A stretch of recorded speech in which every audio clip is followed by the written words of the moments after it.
Ilan Van Wilder a donc réussi à quitter l'équipe DSM après un bras de fer entamé dès sa non-sélection pour le Tour d'Espagne, mais qui était déjà sous-jacent depuis au moins le Dauphiné. Très grand talent du cyclisme belge et moins précoce que son patriote né la même année et nouvel équipier, Van Wilder rejoint Quick-Step Alpha Vinyl pour 2022. Soulagé par ce transfert, le coureur va sûrement être une plus-value directe pour sa nouvelle équipe. Mais avant, quel sera son rôle et sera-t-il encore dans la position qu'il est dans, à savoir dans l'ombre des veneux? Pour le savoir, restez bien sur la vidéo. En attendant, abonnez-vous à la chaîne, partagez la vidéo et laissez un pouce en l'air. Cela m'aide énormément pour améliorer le contenu de la chaîne et avoir un retour sur celle-ci. Alors ce n'était pas la vidéo prévue initialement, qui était sur Florian Vermeer, mais je vais traiter ce sujet en commençant par son parcours, où je vais aborder sa dernière année junior et son année espoir, et ses 2 ans dans la structure DSM. Une fois que l'on a fait le tour de son parcours de manière assez brève, je reviendrai sur le statut d'énorme talent que je lui donne, avec un point de vue de son potentiel et de son profil. On parlera ensuite du conflit chez DSM, avant de parler de sa place chez Quick-Step et si l'ombre d'Evenepoel est une bonne chose ou pas. Enfin, je donnerai mon avis avant de conclure cette vidéo. En 2018, il est alors dans sa dernière année junior, comme un certain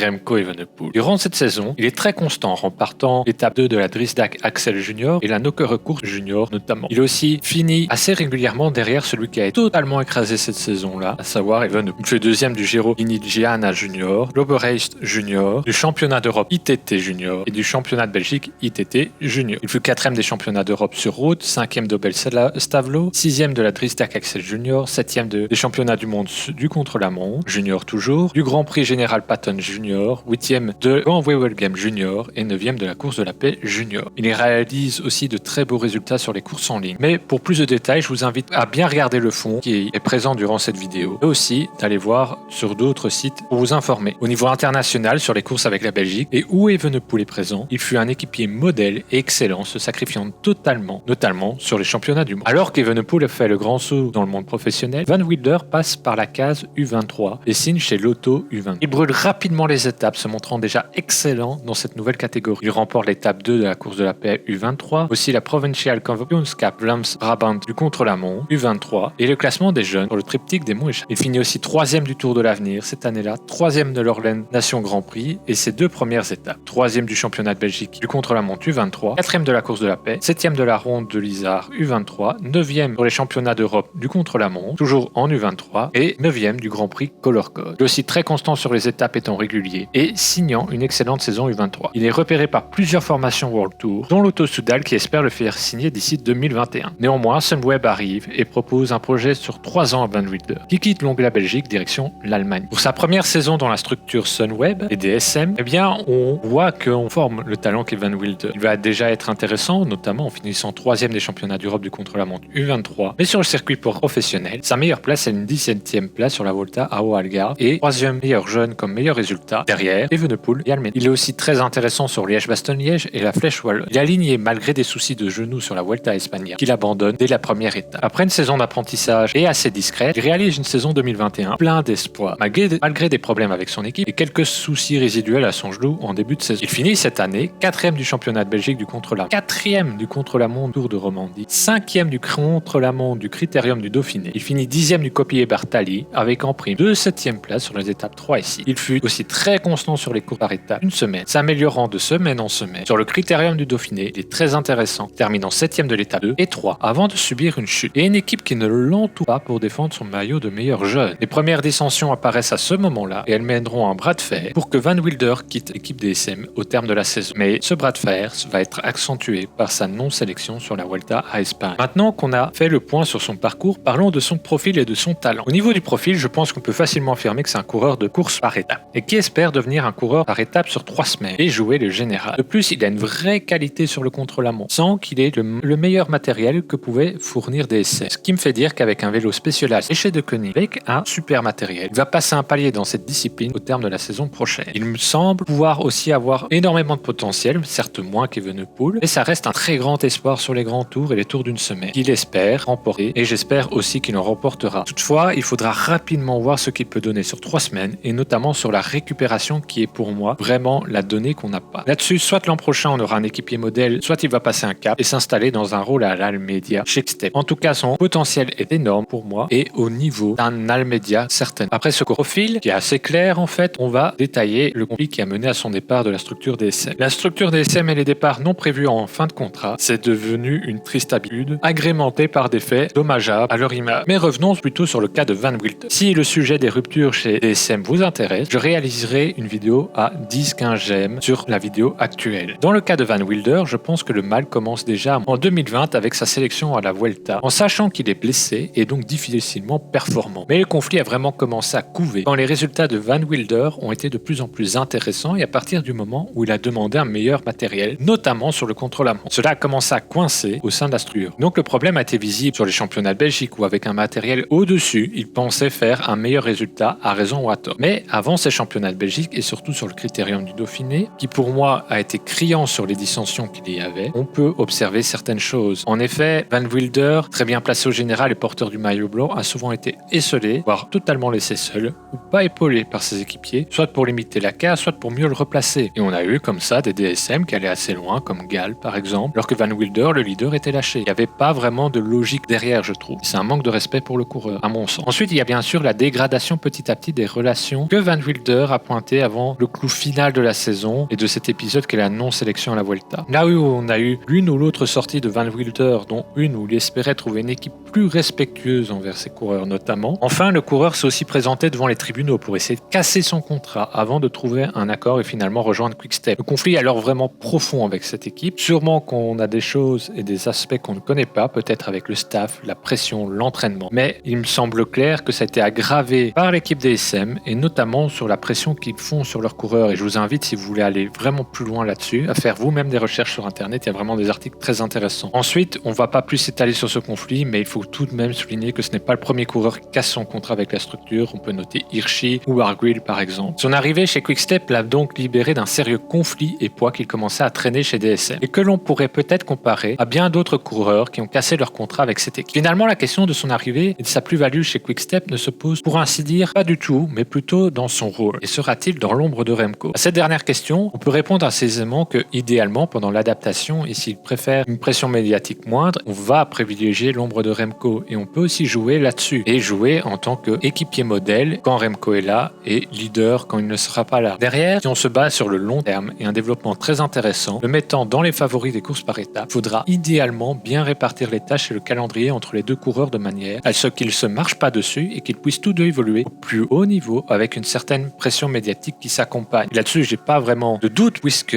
les deux coureurs se connaissent très bien. Donc en définitive, oui, l'ombre de Remco sera intéressant pour se développer sans trop de pression. Mais rapidement, il faudra s'en sortir et s'affirmer comme un leader pour étoffer son palmarès car il est capable et en a sûrement le potentiel pour avoir un très beau palmarès. Ensuite, quel sera son rôle chez Quick-Step? Si on se base à l'heure actuelle sur le seul renouvellement de Cavendish qui doit être acté et une arrivée très surprise de Benoît qui viendrait changer une partie de l'effectif, le mercato de Quick-Step semble. Et là, on a un coureur qui était leader et co-leader sur les courses par étapes et qui est parti, à savoir Almeida. Si la solution interne était de faire monter Badjoli ou Masnada dans ce rôle, je pense que de manière plus à terre, le Badjoli semble trop tendre et encore sujet à quelques problèmes physiques, tout en ayant un profil plutôt de grimpeur puncher que de coureur par étape de 3 semaines. Et Masnada reste assez limité par rapport à ce que Almeida pouvait apporter, à mon sens. Il reste bien sur 27 ans, mais qui n'a pas encore brillé sur 3 semaines, ni sur des tours, voire le tour d'une semaine et au niveau général. Et c'est là que je pense que va se situer la place de Van Wilder, à savoir dans le rôle d'Almeida de ces 2 dernières années. De temps en temps leader, aussi un équipier ô combien précieux pour un Evenepoel ou un Alaphilippe. Même si le recrutement de l'un ou l'autre coureur peut me faire dire qu'il y aura sûrement plus d'opportunités pour Van Wilder qu'il y en avait pour Almeida. Et j'y reviendrai prochainement dans une autre vidéo quand on va parler de Schmidt et de Vervaeke. En définitive, son rôle peut être intéressant avec quelques belles libertés et un service pour un leader qu'il connaît bien depuis le monde junior. On arrive donc sur mon avis sur ce transfert. Et depuis qu'on annonçait que Van Wilder allait quitter DSM, je le voyais systématiquement dans une et une seule équipe, à savoir Quick-Step. Pourquoi? Car c'est un grand talent belge que Quick-Step affectionne, mais aussi c'est un très bon ami à Evenepoel et un coureur très talentueux, connaissant bien le petit cannibale. En plus, ils ont raté Uijtdebroeks. Van Wilder, Uijtdebroeks, je pense que c'était vraiment le profil à aller chercher pour remplacer Almeida, mais aussi remplacer peut-être l'envie d'avoir un Uijtdebroeks. Même si j'aimais assez bien de doutes sur le talent d'Uijtdebroeks. Mais ça, on pourrait en revenir là-dessus plus tard. Revoir Van Wilder au pays est aussi un réel plaisir pour moi. Après, plus prosaïquement, il fallait que Van Wilder quitte DSM car pour moi, s'il restait une année de plus chez DSM, il allait fortement être mis de côté, perdre aussi une année de sa carrière, ce qui peut être assez dommageable. Ensuite, Quick-Step peut lui donner un beau rôle de leader sur les tours et les grands tours et le développer sur ces courses-là. En plus, avec le départ d'Almeida, comble un vide laissé par le Portugais et c'est sûrement une très bonne chose pour l'équipe belge de pouvoir compter sur un profil comme Van Wilder. Si on doit sauver une nuance, c'est qu'il faut que Van Wilder confirme aussi qu'il affine ses résultats en rentrant dans le top 10 au plus proche des meilleurs coureurs, mais aussi qu'il tente de gagner l'une ou l'autre étape aux courses pour prendre de la confiance. Ensuite, c'est aussi le travail psychologique que Quick-Step devra faire pour remettre Van Wilder sur les rails après une demi-année très compliquée chez DSM. Là-dessus, peu de doute que Quick-Step peut le faire, comme elle l'a fait avec Cavendish. Pour résumer mon avis, je suis extrêmement emballé par son arrivée et de revoir le duo Evenepoel-Van Wilder au niveau professionnel. J'ai aussi hâte de voir ce qu'il peut donner dès l'an prochain chez Quick-Step en tant que leader ou semi-leader. On arrive maintenant à la conclusion de la vidéo et on est face à un des plus grands talents belges sur les courses par étapes qui rejoint un autre grand talent en la matière chez Quick-Step. Passé par une étape chez les espoirs avant 2 années très bonnes pour son âge chez les professionnels et dans la structure DSM, son transfert fut un peu une surprise par la cassure de son contrat, même si c'était le énième contrat cassé par la structure DSM. Van Wilder s'inscrit dans la lignée des grands talents belges sur les courses par étapes et le contre-la-montre. Mais que peut-on réellement attendre d'Eylan Van Wilder dans un futur proche? Bénéficiera-t-il de l'ombre de Remco Evenepoel ou cela lui causera-t-il des problèmes? Peut-il déjà s'imposer sur une course à étapes en 2022 ou doit-on attendre qu'il finisse d'abord dans le top 10 d'une course par étape World Tour? N'hésitez pas à répondre à tout ça dans les commentaires et à développer d'autres éventuelles questions. Maintenant que la vidéo est finie, il ne vous reste plus qu'à vous abonner et à partager la vidéo et à aimer cette vidéo. Nous on se retrouve la semaine prochaine pour l'analyse d'un potentiel futur très grand coureur de classique belge, Florian Vermeersch.